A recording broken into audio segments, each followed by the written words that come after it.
Tovot, bonne journée. On est le 29 aujourd'hui, veille de Rosh Chodesh, si Dieu veut, ce soir. Enfin, on rentre dans la joie, on rentre dans la double joie. Et comme on sait très bien que Rabbi Nachman est le maître de la phrase mitzvah gedola liot besimha, parce que dans la Torah, il y a une mitzvah de la joie, mais elle est liée à Sukkot, ve'ita'ach sameach. Et déjà, le Gaon de Vilna, il disait que c'est la mitzvah la plus dure de la Torah, c'est de tenir une semaine en joie. Mais celui-là, qu'il arrive à essayer d'être tout le temps joyeux, eh ben, il a tout compris. Les mêmes lettres de Besimcha, c'est Marshava. Tout dépend dans la conscience, comment on arrive à vivre chaque situation. Hier, dans le cours, le soir, on a parlé un peu cache-cache, qu'on est dans une situation, appelez ça, si vous voulez, Gog ou Magog. Je ne parle pas du côté technique, bien sûr, de la guerre. Le fait que maintenant, je suis à la synagogue, je suis bien, je suis très heureux. Et dans 2 minutes, je peux recevoir un message de la banque.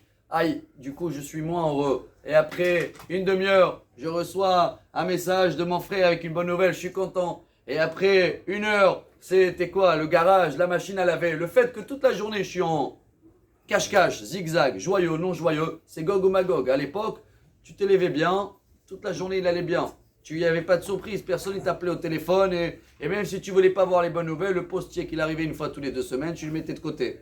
Mais aujourd'hui, chers amis, il faut être prêt à garder la joie, mais si on veut des fois casser la joie.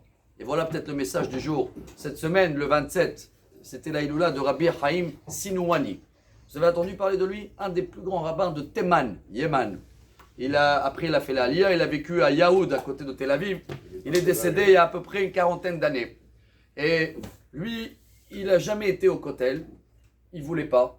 Tous les soirs, il pleurait. Chaque fois qu'on le demandait comment ça va, il disait bien sûr, tout va bien, la santé et tout. Mais à la fin, il dit, mais ça ne va pas du tout parce que Dieu, il n'a pas encore sa maison. Et si je veux avoir la joie, je suis obligé de casser la joie. Comme le mariage. Tous les jours, il cassait un verre, mais dans le côté où il s'assoit par terre. Il faisait le tikkun hatzot. Et une fois, on l'a commandé un taxi. On l'a dit, viens, monsieur le rabbin, ça y est, tout est payé. Viens au Kotel.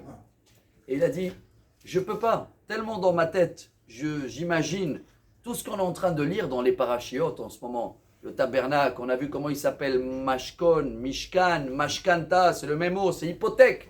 Ça veut dire que si la maison elle n'est pas là, hein, quand c'est fermé la maison, c'est que la banque elle a pris. Alors pour lui, si le Mishkan, le temple, il n'est pas là, c'est qu'on a fait des péchés, on n'a pas pu payer. Et heureusement pour nous, que Dieu, à la place de nous toucher à nous, il a pris le garant, l'hypothèque, c'est le Mishkan.